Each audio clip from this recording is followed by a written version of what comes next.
Okay, so thanks everybody for joining this session. Don't compromise hydronic system protection webinar.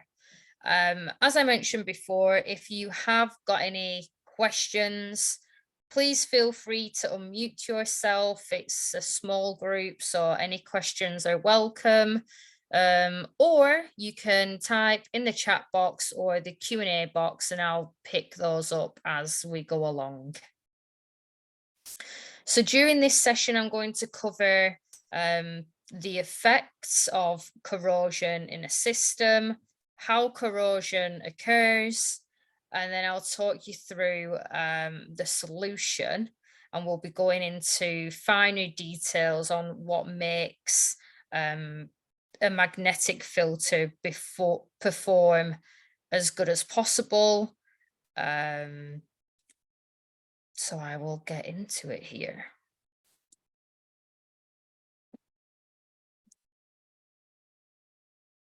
Okay, so the root causes of hydronic system issues.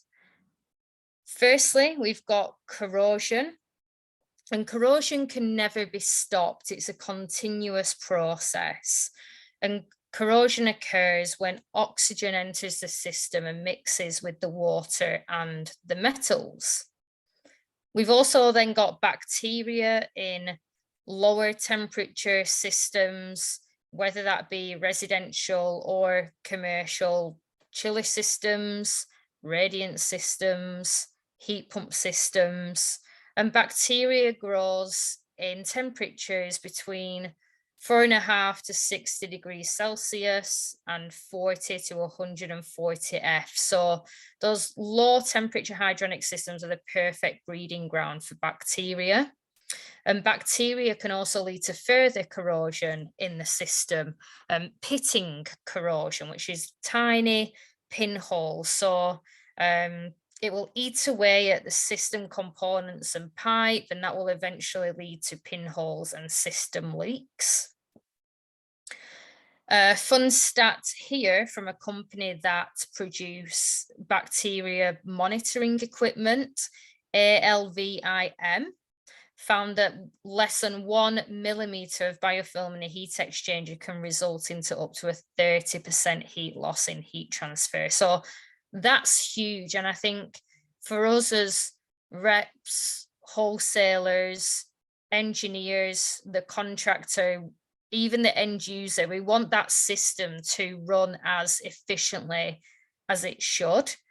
So we certainly don't want biofilm building up in that system. And biofilm is, I guess, a scientific word for bacteria slime in the system. We've also got a stat here from British Water. 1.6 millimeter of scale in a heating system causes a 12% loss in heat transfer. So again, these are huge stats for just a tiny bit of contaminant that can layer on those component surfaces. And again, we want these systems to run as efficiently, last as long as they should, and perform as well as they should. There's no point a contractor installing a 95-96% efficient boiler when the water running through it isn't efficient and is causing those efficiency levels to drop. So I spoke about oxygen entering the system, and that forms the corrosion and the hematite in the system. And you might be thinking, well, how does oxygen get into a closed loop system? Well, over time, joints and elbows weaken, and although that might not be so visible to the naked eye, that can actually allow oxygen to seep into the system. On new installations, we tend to get air pockets. Over time, there might be some badly positioned automatic air vents that actually act as a suction and allow oxygen to enter the system. And then, of course, you're probably familiar with pressurization units or system feeders that give us an indication of water leaving that system, and those units provide makeup water. Well, really, that's a sign that there could be system leaks. That's also a sign that more oxygen is entering that system. So we've got fresh oxygen entering when we're making up that water in the system. Other factors affecting corrosion, scale, and bacteria growth. So pH should be between 6.5 and 8.5. Anything below 6.5 is acidic. Acidic water can corrode any type of metal in the system.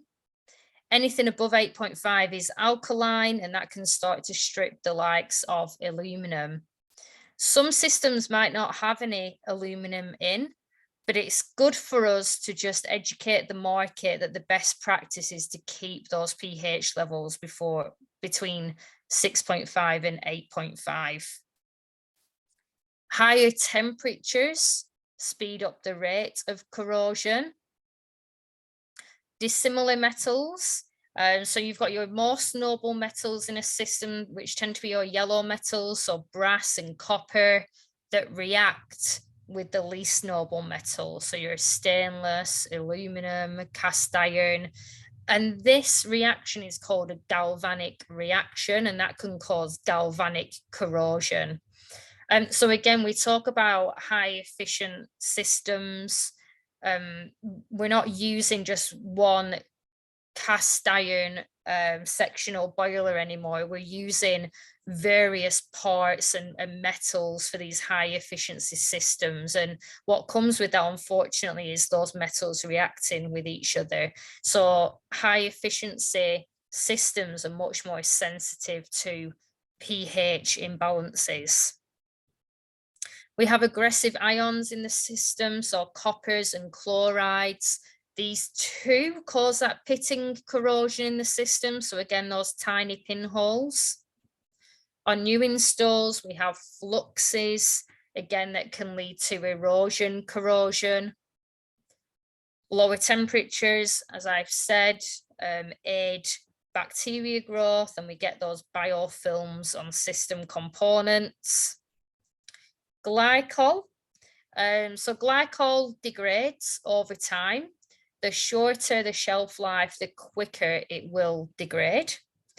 Now, typically, glycol with inhibitors in it will degrade slower.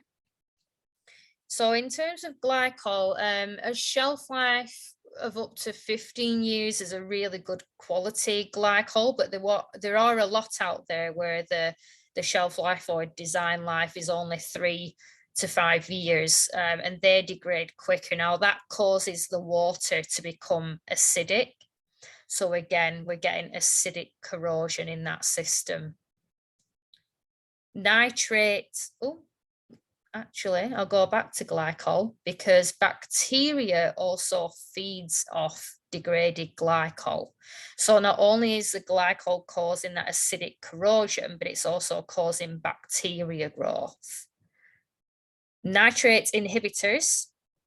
Important for you all to know that molybdate inhibitors are the safest type of inhibitor to use in a hydronic system. There are a lot of water treatment companies that dose systems with nitrate inhibitors, and bacteria actually feeds off nitrate inhibitors. So those types of inhibitors can actually aid bacteria growth. So if you're out on a job site, ask the facility manager or the contractor what type of inhibitor they're using. More often than not, they'll actually have the containers on site, so you'll be able to check that for yourself. If you're not sure, just contact somebody at AD or contact your local rep, and we can look at those MSDS sheets and let you know whether that's nitrate based or not. But just something to be aware of. And last but not least, magnetite, which hopefully you are all aware of. But magnetite is a result of oxidation inside an untreated hydronic system. It contributes to approximately 95% of all system debris, and it's the #1 contributor to hydronic heating system problems. So problems caused by bacteria, scale, and magnetite in the system. So firstly, scale and magnetite layer in low flow areas. So heat exchangers, radiators, mixing valves. This will cause blockages.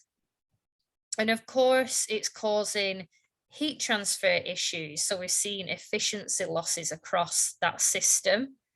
That in turn increases the utility bills for the end user. And so especially for a commercial system, the end user might not notice that a lot more. Magnetite also has a sandpaper-like texture, so it wears away pump seals. Of course, this lack of heat transfer causes an inefficient operation of the boiler and the pumps. They can overwork and eventually crack, and that's what leads to failed components. That leads to emergency call outs. So not only is the end user paying higher utility bills, but they're also paying for these emergency call outs, and more often than not, the issue isn't resolved for the long term because nobody has looked at the water quality. A sign of scale buildup in a system is a noisy boiler. So the heat exchanger will bang. So if you hear of any homeowners or residents in a commercial building complaining of that, it could be a sign that there's a lot of scale buildup. And typically, if you're in a hard water area, you're likely to suffer from calcium carbonate buildup on those systems. And again, just reiterating these points here, because I think they're really important to remember, that 1 millimeter of biofilm in a heat exchanger can cause up to a 30% loss in heat transfer, and 1.6 millimeter of scale can cause a 12% loss in heat transfer. So the solution is to follow this best practice process by AD. 4 simple step solution: test, clean, protect, maintain. I'm not going to go into too much detail today on these because the purpose really of this session is to really highlight the key features and designs of a magnetic filter that make it high performing when it comes to magnetite capture and cleaning up that system. But we should be testing the system water because that's the only way we're going to diagnose system issues. We can't see pH levels. Sometimes with magnetite particles being so fine, we also can't see them with our eyes. So it's best practice to test that system water. Those systems should then be cleaned, and there's different types of cleaners on the market. Some are faster acting, some allow you to keep the cleaner in for a longer period of time so that those jobs can be scheduled and organized. We do sometimes get comments on cleaners about using them in older systems in case it causes leaks. And our response to that is, wouldn't the contractor rather do that in a controlled way? So if that system is already corroding to the point where you think a cleaner is going to uncover pinholes and therefore leaks, that will happen over time anyway. And you don't want that to happen in an uncontrolled way because that could lead to some serious damage. It's better to clean the system up when the contractor is fully in control of it and can manage the situation. Third step is to protect that system. So install the magnetic filter and dose the system with inhibitors. One thing to be aware of is that inhibitors deplete over time. And they also get used up by magnetite in the system. So unless you've got a permanent magnet on that system, your inhibitors will deplete quicker and become non-existent. So that's why you need the two to work together. And then the last step is to maintain. We don't want to be installing a filter and just leaving it there, because any filter will only capture so much magnetite until it becomes ineffective.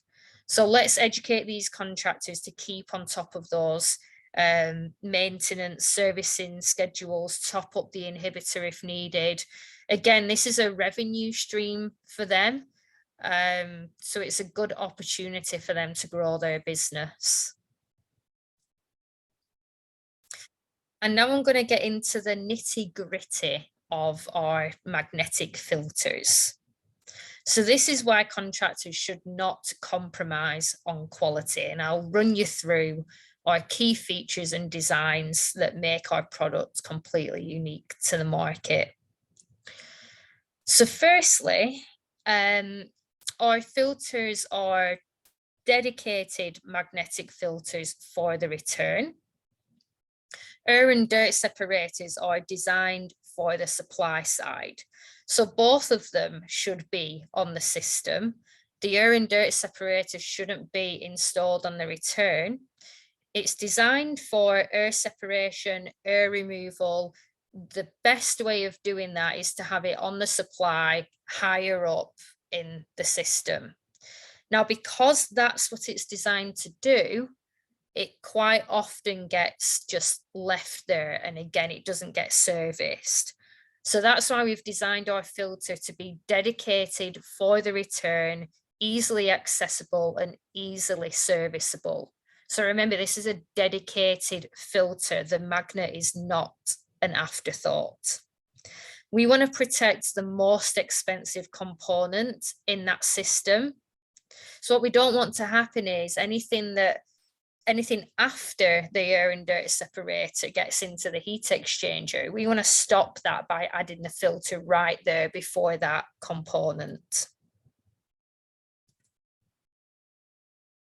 And it's all in the detail.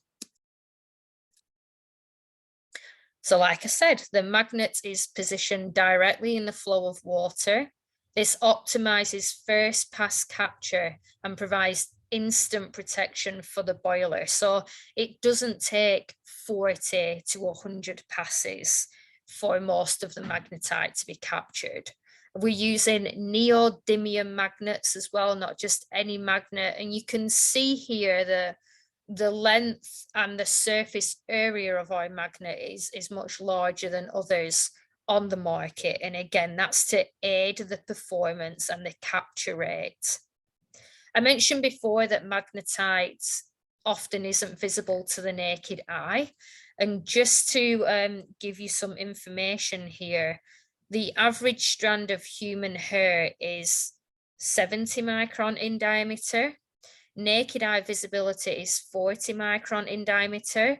Average magnetite particles range between 2 to 8 micron in diameter. So that's just how fine these particles are, and why sometimes the system water might look clear to us, but doesn't necessarily mean that it is. And that's why we have to use these strong neodymium magnets in the flow of water to aid that capture.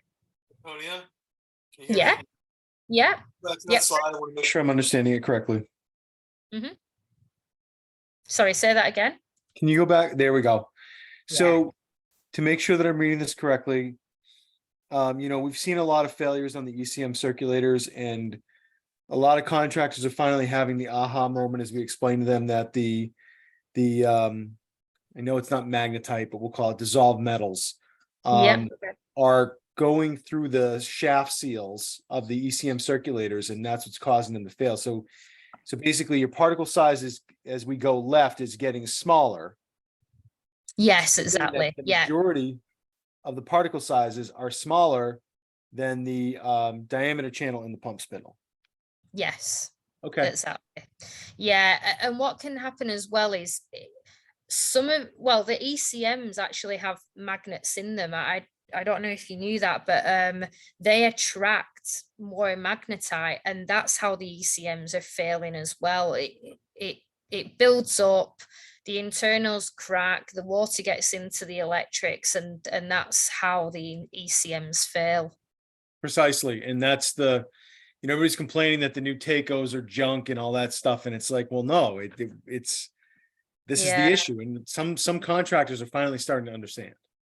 Yeah, and there'll still be that because it is an educational phase. It's easy to blame the manufacturer, right? But really we need these contractors to start looking at the water quality and managing that, and we'll see less failures as a result of that.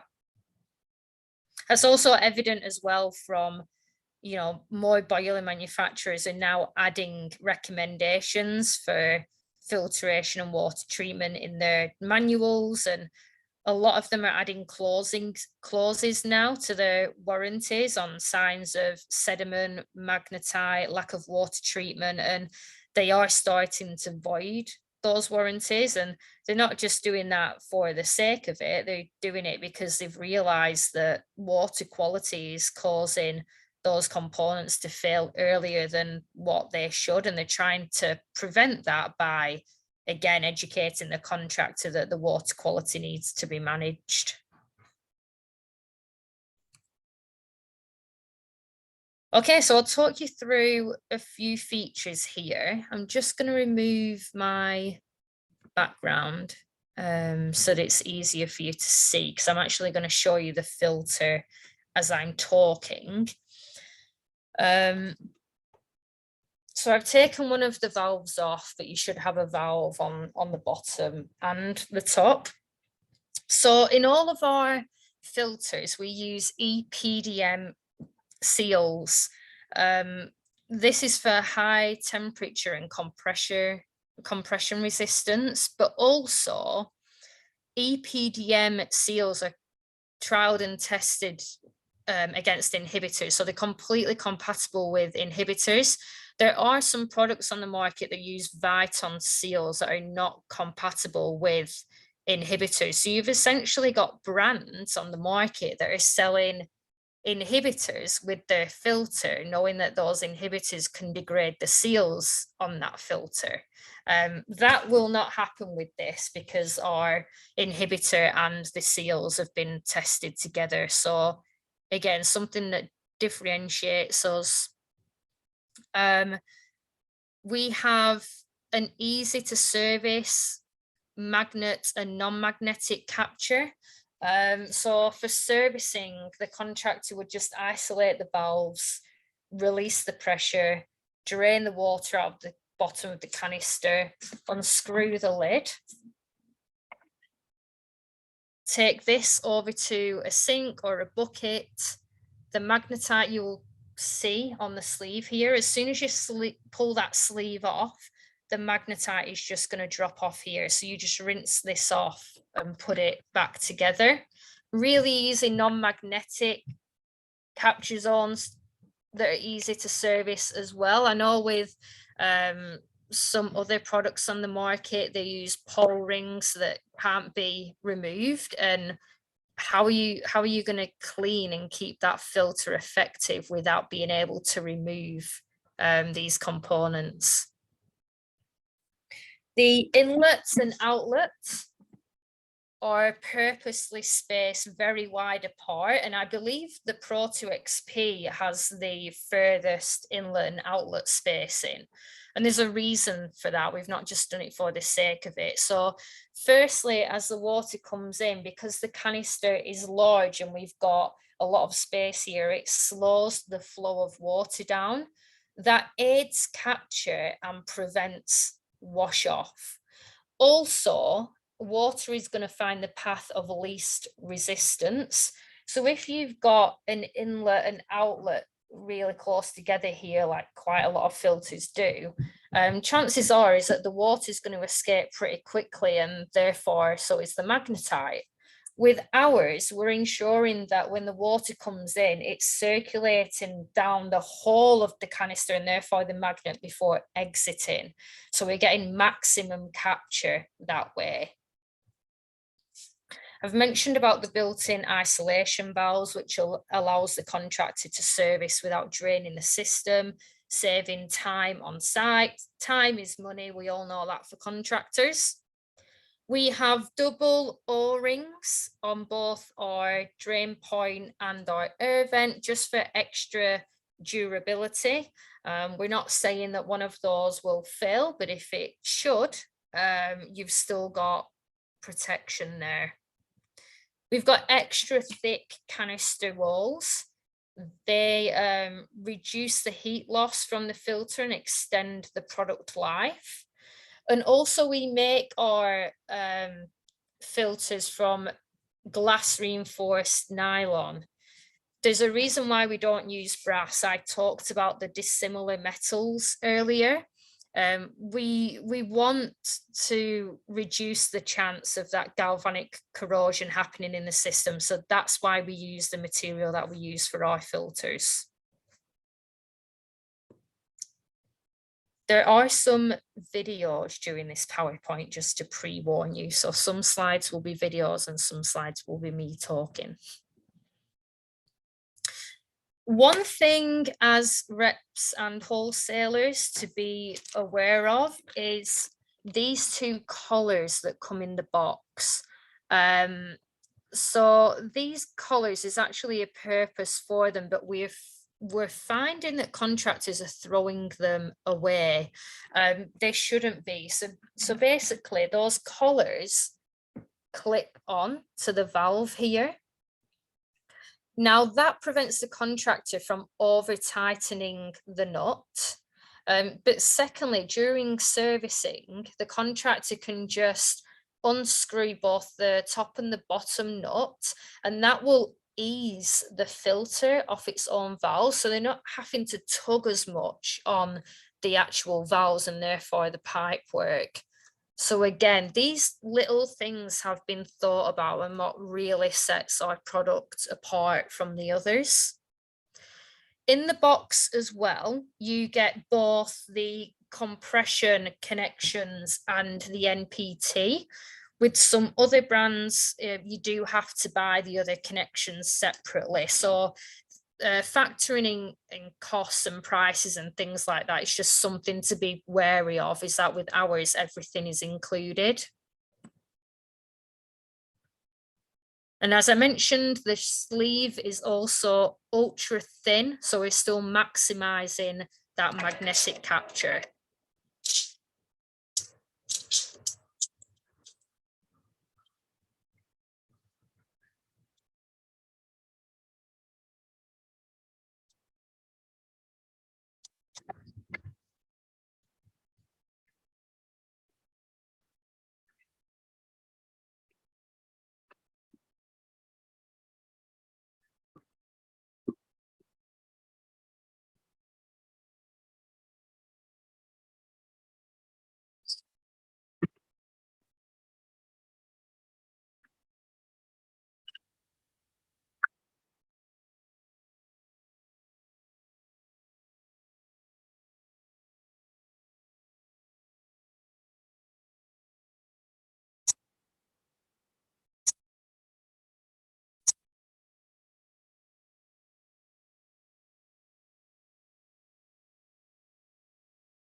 So I'm just going to show you here on that video, we showed the engineered flow gap that ensures you still get full flow even when the filter is full. And I will show you that gap. So in between the sleeve here and the inside wall of the canister is that gap. So that ensures that even when this sleeve gets full of magnetite, you've still got a flow path. Also, the way that the magnets are aligned, they're north-south south, north, north, south, and so on, with a washer, a washer in between. Now that breaks the strength of the magnet slightly and causes the magnetite to build up in sort of a ripple effect. That too enables full flow even when the filter is full. Something unique to AD as well is that we haven't just brought out one single residential filter or one single commercial filter to the market. We understand the different needs for different applications. So commercially, we've got inline filters, we've got side stream filters, we've got filters with smaller servicing clearance that are designed for smaller or tighter mechanical rooms. And residentially, we know that one size doesn't fit all. And that's why we have the different flow rates for our filters. So the Micro 2 and the Pro 2 have a 13 GPM flow rate, but then we have the Pro 2 XP that offers a 21 GPM flow rate, and then not forgetting the Dual XP, which is a double chamber one, and that actually has a flow rate of up to 50 GPM, and we're seeing those being put on a lot of 399 boilers in Cascade. So you know, we're always innovating new products. We have got a new product coming to market as well. But we really do believe that different applications need different types of magnetic filters. So that's something unique to AD as well.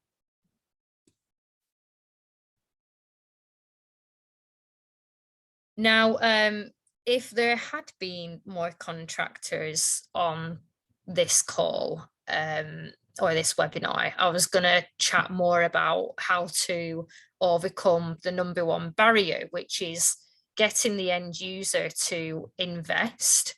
So I'll just talk you through some of these, because these are always points that you can talk to contractors about during your conversations and your trainings.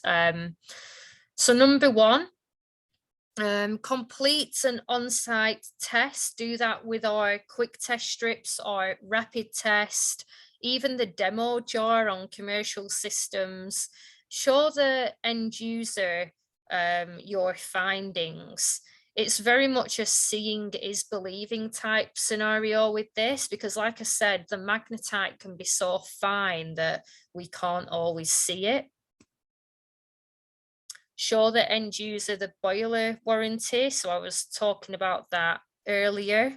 That's a good way of, you know, explaining to the homeowner why they need to protect that boiler that they've just invested a lot of money in.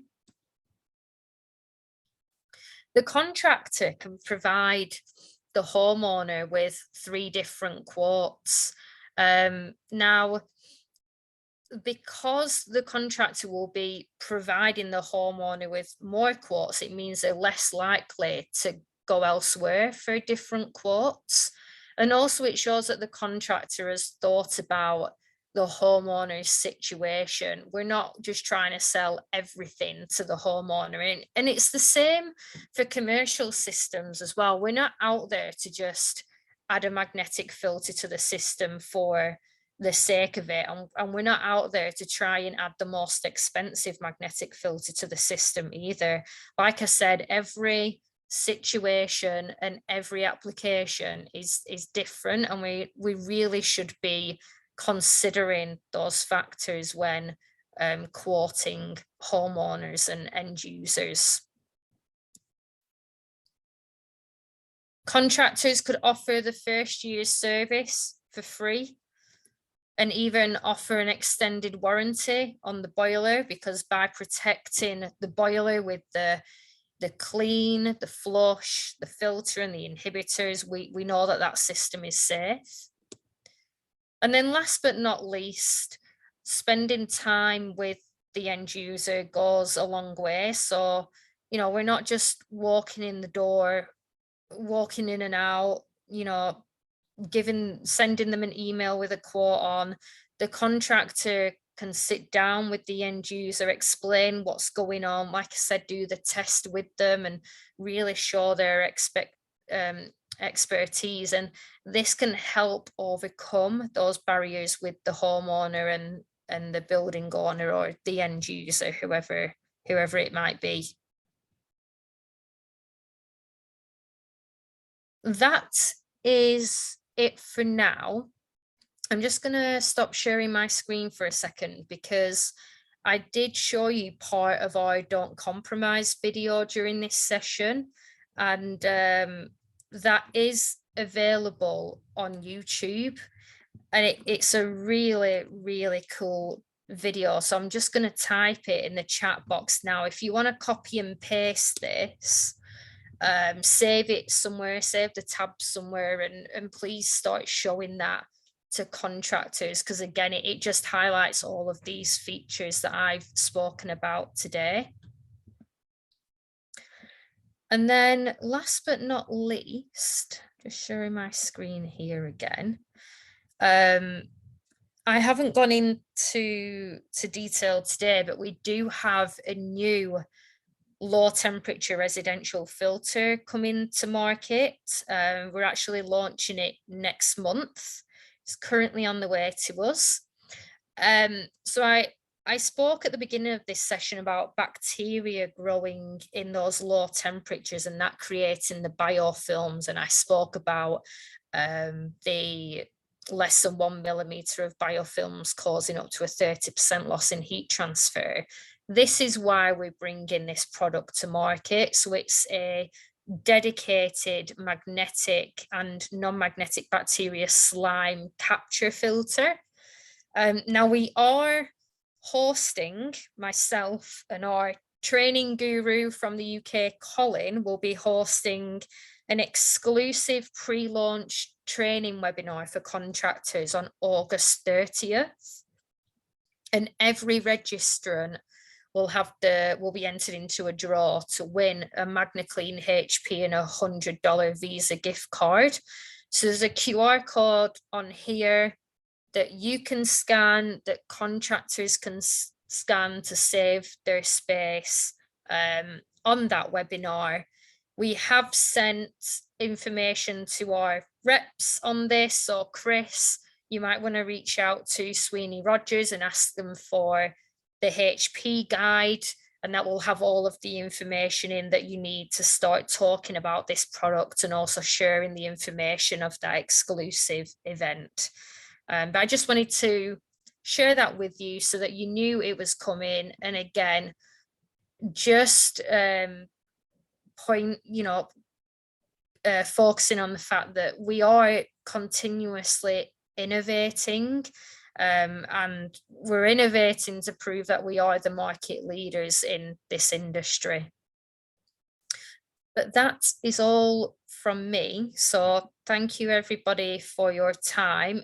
If you have got any questions, I'll stick around for the next 5 minutes. So feel free to unmute yourself or type in the chat box.